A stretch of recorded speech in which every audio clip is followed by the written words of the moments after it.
What's the result going to be of the big fight? No problem. No problem. This will be the biggest upset since Sonny Liston. And I think it is befitting that I go out of boxing just like I came in, defeating a big, bad monster that nobody could destroy. A hard punch. I'm the underdog. If he hits me, I'm in trouble, like the Sonny Liston fight. But I came back and I shook the world and I got Liston. Now it's 10 years since Sonny Liston. I'm meeting another big, bad, strong monster knockout artist that beats everybody. Sonny Liston knocked out Patterson twice, and I was supposed to fall, but he didn't knock me out. Because he could hit hard, but he couldn't find nothing to hit. George Foreman knocked out Ken Norton, knocked out Joe Frazier. True, I didn't knock him out, but I'm so fast, I'm so hard hit, I'm so scientific. I'm a total different man from Frazier and Norton. Listen, David, when I meet this man, if you think the world was surprised when Nixon resigned, wait till I whip Foreman's behind. I'm telling you, David, I'm down to 215 pounds. Right now, I said here we're in 215. I'm fight weight already. I usually train 6 weeks for fight. I've trained 4 months for fight. I'm chopping trees. I've done something special. I've wrestled with an alligator. I've tussled with I believe you totally. I believe you completely. I have tussled with a whale. I done handcuffed lightning, throw thunder in jail. Now, you know I'm bad. Only last week, I murdered a rock, injured a stone, hospitalized a brick. I'm so mean, I make medicine sick. Man's in trouble. Listen, George Foreman, people are afraid of George Foreman. They talk about how hard he hits. The world has been deceived. You listen to me now. I've never told you wrong. The man don't hit hard. He knocked Joe Frazier down 6 times. He got up 6 times. Joe King Roman, his Tokyo, Japan fight, the Puerto Rican champion, knocked him down 3 times. He jumped up 3 times. He knocked Ken Norton down 4 times. He jumped up 4 times. When have you ever saw the man say 7, 8, 9, 10, count his man out? When I hit Sonny Liston in the second fight, he stayed out for the count of 10. Zora Foley stayed out for the count of 10. Cleveland Williams stayed out for the count of 10. What few I have knocked out stayed down. Sugar Ray Robinson knocked him out for the count of 30. Joe Louis, Marciana, Jack Dempsey, Jack Johnson, Archie Moore, Ezra Charles, they knock him out cold. So this man has never knocked nobody out cold. He's a bully. He's slow. He has no skill, no footwork. He's awkward. And I have been given him a name. I named Floyd Patterson the Rabbit. I named Sonny Liston the Bear. And he shall be known as officially as the Mummy. The Mummy. And why the Mummy? Because he fights. When he's fighting, if you ever watch him in the ring, he drags like that after his opponent.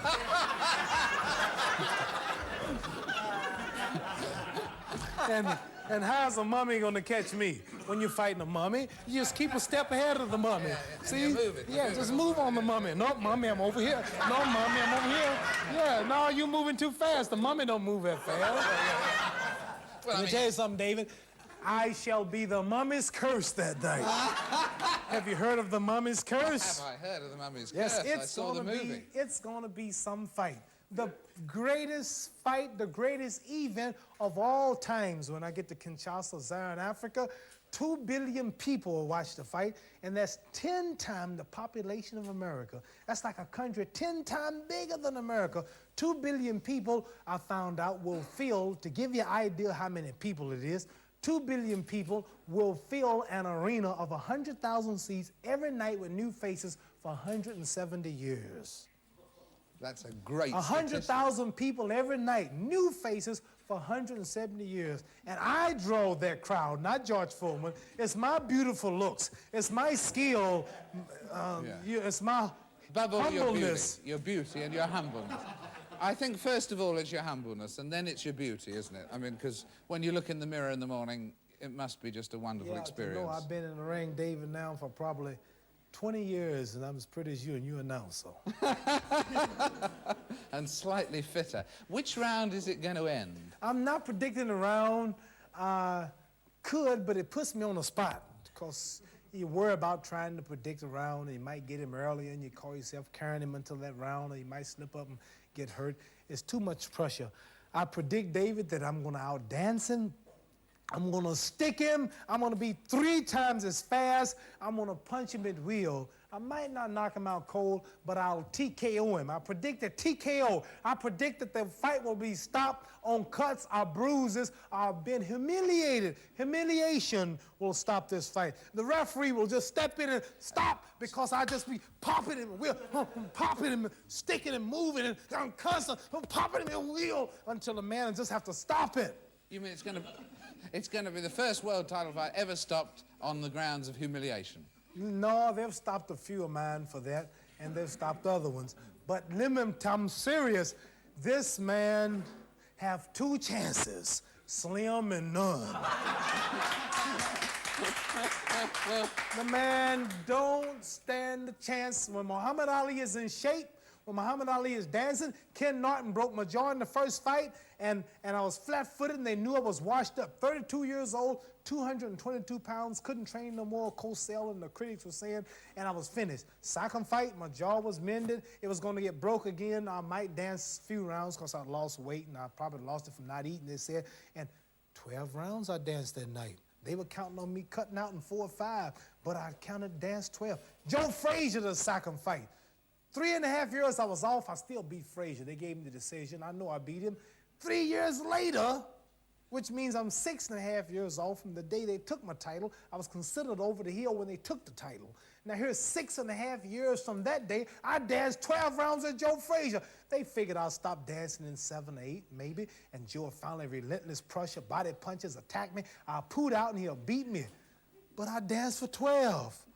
So that was my last fight. People are talking about my legs are gone, talking about he's gonna get me, I'm gonna stop. What gives them the idea or what gives them the reason to say I'm gonna stop dancing in 2 or 3 rounds when I just got through dancing 12 with Frazier? I'm gonna be ready to dance 20 this time.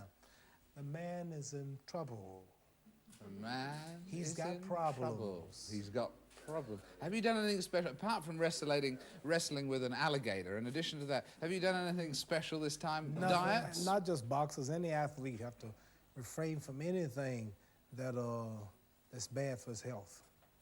Right, and so therefore... Especially when you're in a strenuous sport, football, basketball, baseball, wrestling, anything that takes stamina is hard. And anybody watching this event, or you yourself, you get up and jump around, a man or woman, scuffle with somebody, wrestle with them for about 3 minutes, and watch how tired you get. Serious wrestling and competition is tiresome. And for 15 rounds before 150,000 people, knowing 2 billion people are watching, takes a lot out of you. It makes you, and then you got the world's greatest fighter, one of the world's best, taking punches at your face, your body in little hard gloves on, and everything at stake, your future, your life, your family's investments, everything's at stake. This worries you. And the pressure and the excitement and the drama, even people who come to fights are nervous. And many of the fans here and yourself, I mean, the night you go to the fight, although you're not involved, you will be nervous, just waiting for the bell to ring. Finally, these 2 men are gonna clash. Who's gonna win, Muhammad Ali or George Foreman? Both of them are great. One's gotta fall, right? Somebody's gotta leave, and you're excited. You're not as dumb as you look, fella. In what way is Allah, you mentioned Allah, what way is Allah different from, for instance, the God I believe in? I mean, is Allah different? In what way is he different? Is he more of a man or more... Well, Allah is a man, where your God probably is a spirit, something that you can't see, and he's formless and somewhere floating around. Our God is on earth. Allah is on earth. Is he? He's a man. That's why you say God created man in his own image. If I make a chair in the image or likeness of that chair you sat in, then it look like that chair. So if God made us in his image, you telling me God's a man. If he look like us. And you refer to God as him, right? His and he. Well, whether it's a cat, rat, or dog, anything of a male sex, you refer to it as him, his, or he. So if God is a spirit and a spook, why do you keep saying he, him, and his? So we teach that God is on earth. He's a supreme being. You are a human being. He's a being too, but he's supreme over the other beings. So if you take even the Christian teaching and check it out scientifically, you keep telling me God's a man. But when I ask you, where is he? Well, he's a spirit, he's the air, he's everywhere. You keep saying he. If God wasn't a man, you would call God it or the thing. So you call God him, he. God's a man. What's greater than a man? If you make God not a man, you make him less than a man. What's greater than a man? Ain't nothing greater than a man. Well, Helen Reddy says we ought to call God she. I mean, could God be a woman? Well, this is real bad to even think like this. I wouldn't even play with God like that. But I wouldn't think on him. I wouldn't answer that question. But I will tell you something once. I heard a fellow wise man say once, he said, God made man in his own image, but man made God in his own likeness. Got that? Man made God in his image, but man turned around and made God in his likeness. Some make him a cow, some make him a statue. This woman want to make God a woman. So God made us in his image. Now who are we to make him the way we want him? He made us, but we're going to turn around and make him. That's silly. Do you pray to your God, to Allah? I pray every morning at 5 o'clock. My clock rings at 4:30. I'm up at 5. I take a shower, and I put my white robe on. I put the towel on the floor, and I face the east towards Mecca. And we say, surely I have turned myself to thee, O Allah, trying to be upright, to him who has originated the heavens and the earth, and I am not of the polytheists. Surely my prayers, my sacrifices, my life, and my death are all for Allah, the Lord of all the worlds. No associates has he.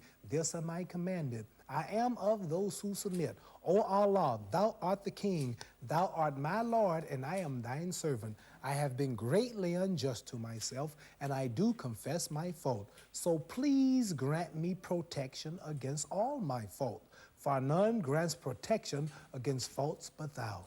And lead me to the best of morals, for none can turn away from me the worst of morals but thee. And guide me to the best of morals, for none can guide to the best of morals but thee. O Allah, make the Honorable Elijah Muhammad successful, and make the followers of Muhammad successful here in the wilderness of North America, as thou didst make Abraham and the followers of Abraham successful.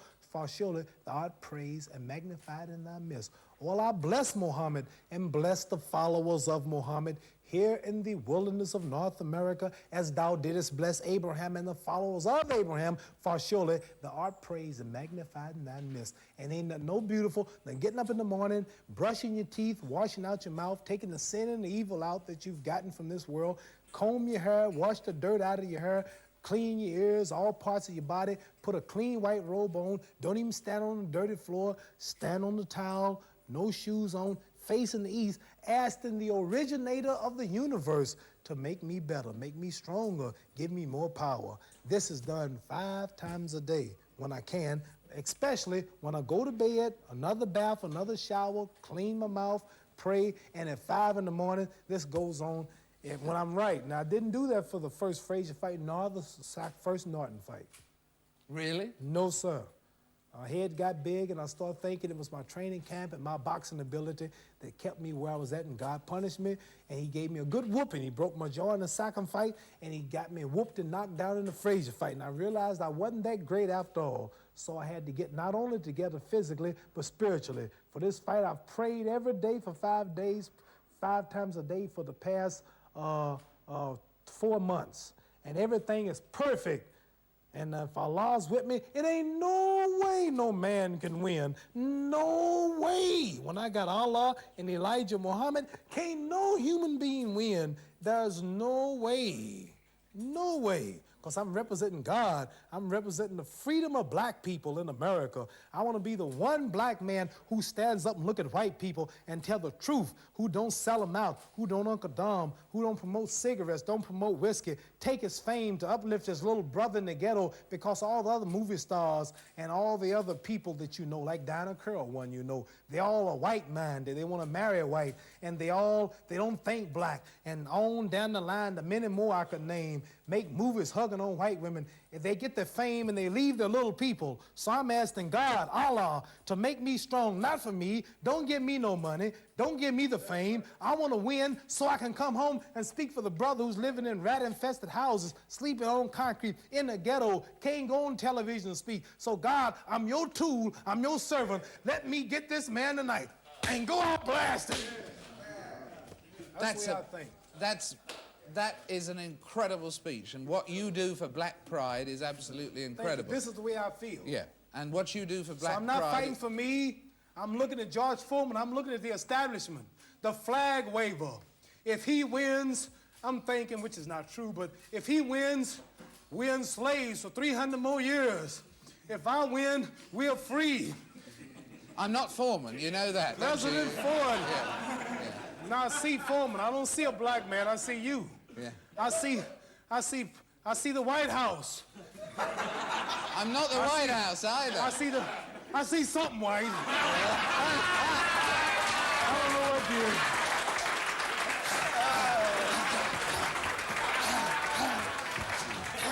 But I'm fighting. I'm fighting slavery.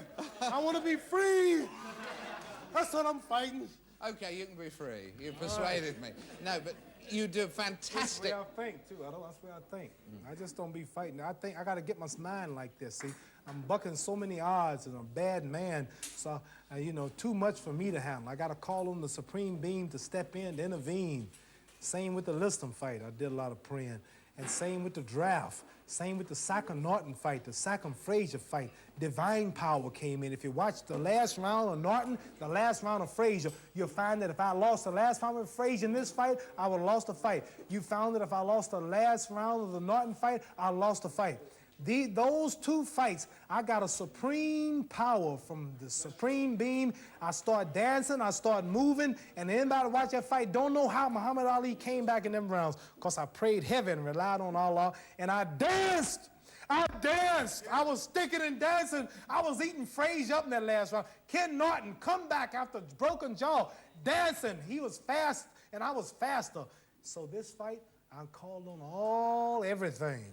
Not only my physical ability, but all the supreme being, Allah.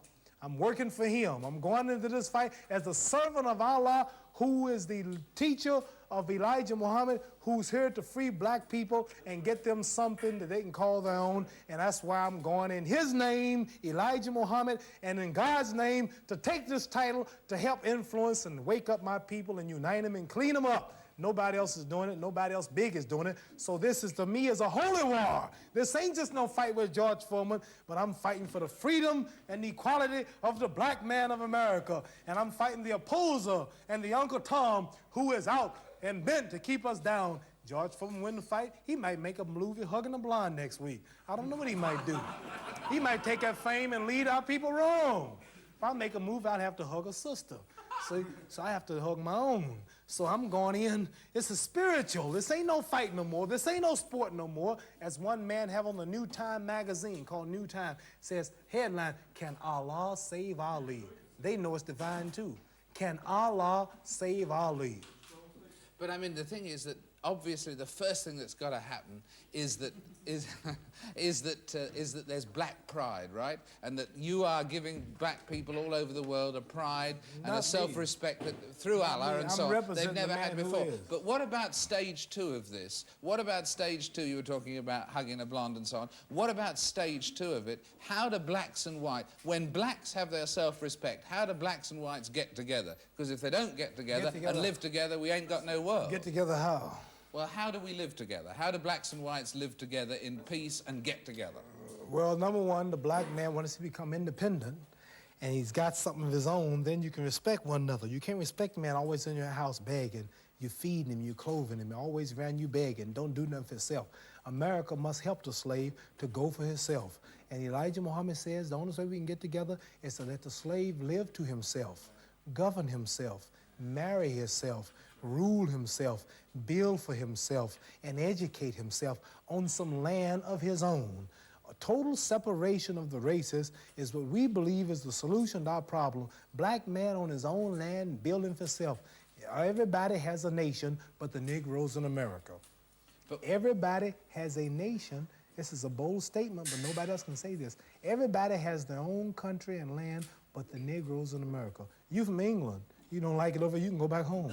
There's a Nigerian out there. He don't like it, he can go back home. Oh, there's a Mexican out there. He don't like it, he can go back home. Oh, there's a Puerto Rican out there. He can go back home. Where do we call home? Do you know where my home is? What Chinese are named after China? Cubans are named after Cuba. Pakistanis named after Pakistan. Russians named after Russia. Australians after Australia. Englishmen after England. What country named Negroes? Why are we called Negroes? Well, there's obviously... So the only way we're going to get together is for us to get a knowledge of ourselves. Africans, I guess, is the word for Negro, isn't it? I mean, Africa should be for the Africans. Yeah? What I'm trying to say to you is this. The only way we're going to get together is for us to get a knowledge of ourselves. We don't want to get together with white people. We got to get together first. See, for one to be with one, I got to be one. We are not yet one. You have a leader. Everybody's got, somebody represents England, Ford represents America, Sadat represents Egypt, Hossein represents Jordan, Miss So-and-so represents Israel. Now, who represent us? Black people have a meeting, 64 leaders show up. See, we not one, we too divided. And after we quit cutting each other, pulling each other down, fighting, disrespecting each other, clean up self, respect self, gang wars, and all kind of problems, after we unite, then if there's any love left, then we love somebody else. But first, we gotta unite. So ain't no such thing as how do we get together. We gotta get together first, and then you ask me that question. All right, how long will it take? We not together. How long will it take for you all to get together? As soon as the black people all get behind Elijah Muhammad, they'll be together. Only one man getting black people together, and that's Elijah Muhammad, the man that white people and the government don't talk about. They fear him and don't give him no press and don't want nobody to hear him. Because once you hear him, if you're black, you're never the same. But what about other black leaders like Martin Luther King, the Reverend Jesse Jackson, and black leaders around the world as well? Do you respect what they're doing too? Not what they're doing. Not what they're doing. Jesse Jackson's a crook. He steals everything Elijah Muhammad's got. Everything he do is Elijah Muhammad's program, but with another title on it. See? And Martin Luther King, his goal was to walk down the street one day with a white girl. We don't call that progress. No white woman watching this show or no white man in his or her right mind, white mind, want black boys and black girls marrying their white sons and daughters, in return introducing their grandchildren as half-brown, kinky-head Negroes. They don't want it. And why not? Why not? You know why not. Nobody else, and I'll tell you something else. Why not? For what? Every man likes a son who look like himself. I love my little boy. And my wife, pretty brown girl, look like me. I love my daughters. I don't want no blonde-headed, green-eyed daughters. But surely, everybody wants a child. Looks like himself. No, everyone wants a child that looks like the combination of himself and the woman he loves. Yeah. And therefore, if the combination comes out coffee, what's wrong with that? No. I'll tell you what, the integrated couples don't make it. I can name them all week. They just don't make it, and the world's against it. If God's against it, it ain't because we hate each other. Bluebirds and redbirds are both birds, but they don't get along. Pigeons and eagles don't fly together. The buzzards, everything hangs out with its own. White people, culture's different from black people. Puerto Ricans and Indonesians cannot integrate. Egyptians and Germans cannot integrate. Australians and Mexicans cannot integrate. They have different foods, they have different music, different cultures. See, you white and I'm black. If white people have a party tonight and black people have a party, the party will be 100% different. The music, I go in a white restaurant, we integrate today, right? You go in a white restaurant, you gotta look all day on the jukebox to find some music. No. At our party, we'll have Aretha Franklin, Stevie Wonder, and... Let me tell you now, if I go play a jukebox in a white restaurant, anybody black Italian here, you gotta look all over that box for some black music. Hank Snow, Johnny Cash, Josh White. All kind of names I ain't never heard of.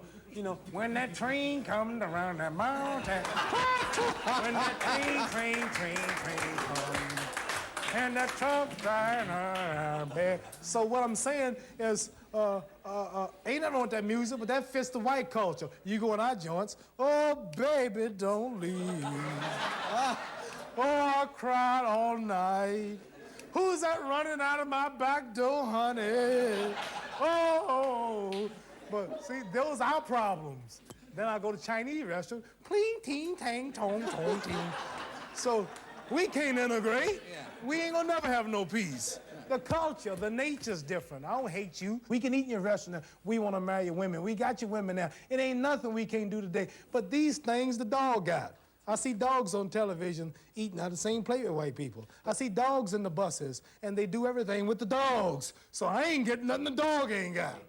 So really, ain't nothing in this integration. I need some land. I need some jobs. My people need jobs. We need something so we can build and do for ourselves, and we must have some land. 40 million people. You know, it's a lot of Negroes just in New York, in Cleveland, Baltimore, Washington, California. It's a lot of black. Ooh, that's a whole nation. 40 million, man. They don't tell you the truth about that. They want us to stop having babies. They give them birth control. They're paying black women not to have babies. It's 40 million, not 20 million? Yeah, they're paying black women not to have babies now. They got all kind of plans to stop our race. Well, everyone, so when we know all of this, getting into birth so control, now a not man with my knowledge, what can you tell a man like me now? What's your suggestion? Ask your question. Okay, you talking to me, not a dumb Negro or pork chop eater, don't know the truth. I'm free now. I woke up. Now, what are you going to tell me now? I done gave you my solution, some land of my own, doing something for myself like you, England, and America do. Now, I know you're not against the black man. I know you're not against me having my land, are you? I know you English done ruled and slaved forever for a long time. But do you still today don't want me to have my own country and build for myself and govern myself? Would you think that's bad if we thought like that? What's your solution to my problem? 1974, you all just, white man just flew from New York to England in an hour, less than 2 hours. You all are so progressive. You're walking around on other planets. Now, today, I'm intelligent too now. What's your suggestion? What should be my movement? Integrate? Yeah, equal rights in a mixed society. In this society, where you still own the government, you still own the train station, the railroad plant, the lecture plant, these television cameras, you still make all the food, you control everything, and I'm like a leech on a dog's back. All I can do is just wait for you. I can't do nothing for myself. Integrating in your society don't mean I'm doing nothing for myself. You doing it all. I want to do something for myself. I'm tired of depending on you. You might get broke one day. Your stores might close. Your gas pumps might cut off again. I'm relying on you now. Can I have my own land and country? Well, you've got your own freedom here. For instance, I know you're luckier than many black people in America, but you're your own boss. I'm speaking for my nation. See, I know, I appreciate that. If I was representing just me, I wouldn't be talking like this, because I got it made. I'm talking for my brothers who's out there. But I just don't see how, Mohammed, I don't see how you can slice up America into bits and get all the whites in one area and all the blacks in another. Then we leave then. We leave. But they'd miss you. I know it. Is this definitely, whatever happens, your last fight? My last. This is the last. Win or lose, ain't no such thing as lose. This is the last of Muhammad Ali. So enjoy the fight, get to the theater, and see perpetual motion in action. The most scientific, the most creative, the most artistic. I'm an era. I'm not just boxing retired. This is an era going out. The most talked about, the most colorful, the most wisest mentally, the most controversial, the boldest, most courageous, the greatest fighter, the best looking physically of all times. This will be the last Rumble, and I invite all of you to be there among those of us who dare to dare. To dare, to dare, to dare. And when one day you die, and you appear before Allah or Allah... We don't die. We don't go nowhere when we die. Islamic teaching different from Christianity. When you die, you're dead. You don't go nowhere. You don't go nowhere? Where are you going to go? I prove I don't know where to go. You go dig up some graves that died 200 years ago. I bet you their bones are still there. They don't go nowhere. There ain't no people going nowhere. The dead rise and see the light. That meant the people who were mentally dead, and you're looking at one now. I was once a Christian. I was once a clay, a Negro. Before I heard Elijah Muhammad, I couldn't talk to you. I couldn't open my mouth. See, he makes the lame speak, makes the blind see, makes the lame walk, makes the deaf talk. See, and that's Elijah Muhammad. We are those who were dead for 3 days, meaning 300 years. That was a parable. You didn't understand it. Didn't no dead man get up and rise, and ain't no dead man gonna rise. The mentally dead will rise. When I'm dead, that's it. My son will carry on. But you really don't believe that. And once you hear the truth, you don't want no pie up in the sky after you die. You want something sound while you're still around here on the ground.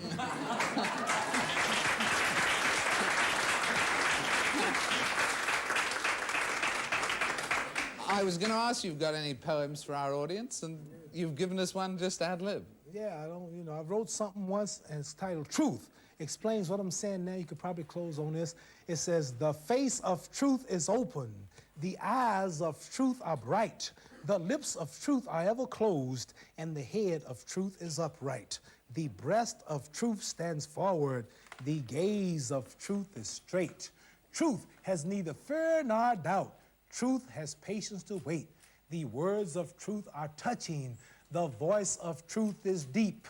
The law of truth is simple. All you sow, you reap. The soul of truth is flaming, the heart of truth is warm, the mind of truth is clear and firm through rain and storm. Facts are only its shadow. Truth stands above all sin. Great be the battle of life. Truth in the end shall win. The image of truth is Elijah Muhammad. Wisdom's message is his rod. The sign of truth is the crescent, and the soul of truth is God. Life of truth is eternal. Immortal is its past. Power of truth shall endure. Truth shall hold to the last.